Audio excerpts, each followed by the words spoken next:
And we're back. So at this point, God sees that the pastor is doing what he's supposed to do, and he's starting to get on the right track in the path that's going to be leading to fulfillment with God. And God decides to send a messenger. Well, the messenger the Lord sends is not anyone who's handsome. They're not anyone who is rich. They don't own a big house. They don't own a fancy car. They have holes in their shoes. They have ragged clothes on. And the ragged clothes look kind of dirty. The person lives a very simple, humble life. They are staying in a rustic cabin with no shower facilities and walking everywhere they have to go.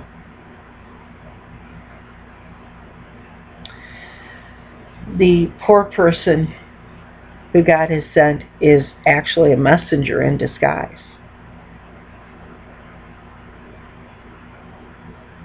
So God sends this messenger into the pastor's church, and the messenger sits in the church and proceeds to worship with the rest of the congregation, many of whom are well off. And of course the congregation look at him like he has 3 heads, and they kind of look down on him.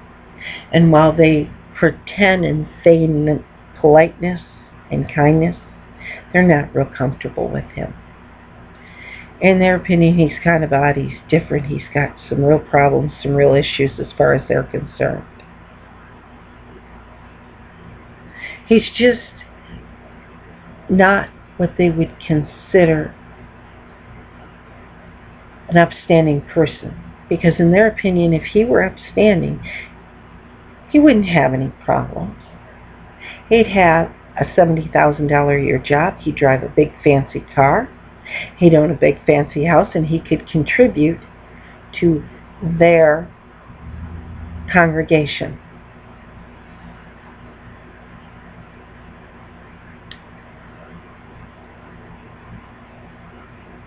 And at this point, they start to get frustrated with this man and ask themselves, what's wrong with him? He doesn't have money.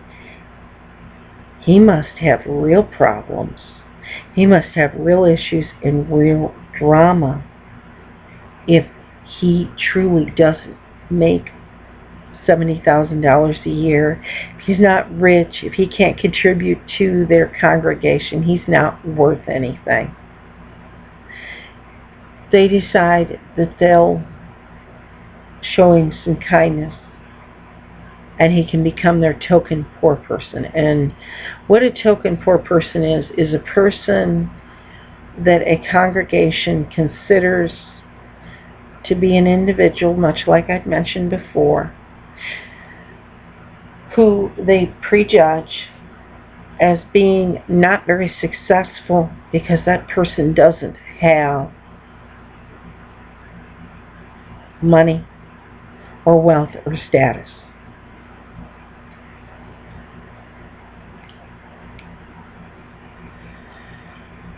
So the messenger is observant of all of this and is well aware of what he's thought of, but still he proceeds to show these judgmental congregationalists consideration and kindness.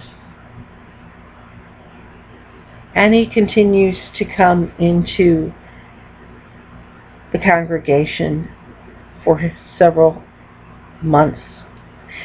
And this attitude even trickles down to the pastor. And about this point, the pastor's starting to get very fed up with having to deal with people like this messenger in disguise that he doesn't know is a messenger, but sees as a poor person.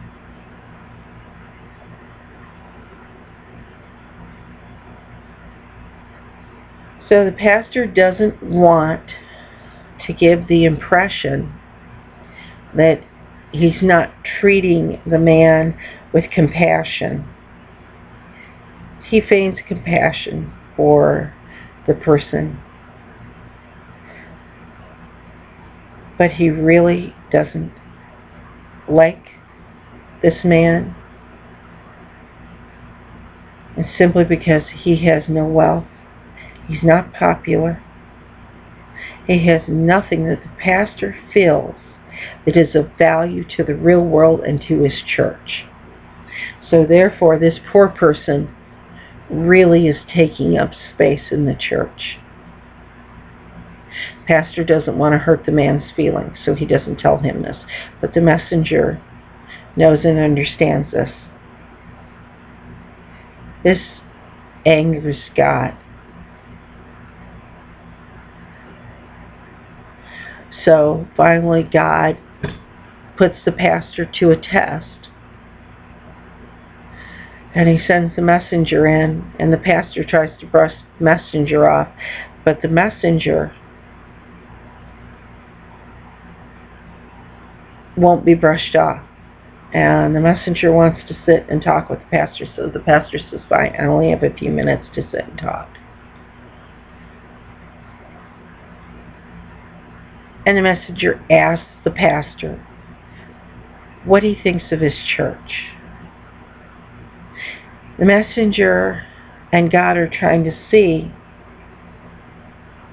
if what the pastor's reaction is going to be and what his answers will be, and if they will be the right answers. So the pastor gives his opinion, and of course his opinion deals with the monetary value of the church and the traditions of the church and all of those things which are not important to God. None of the answers the pastor gives the messenger deals with the law set down by God and the need to want to develop a personal, close relationship with God, as well as the need to want to walk in Jesus' footsteps.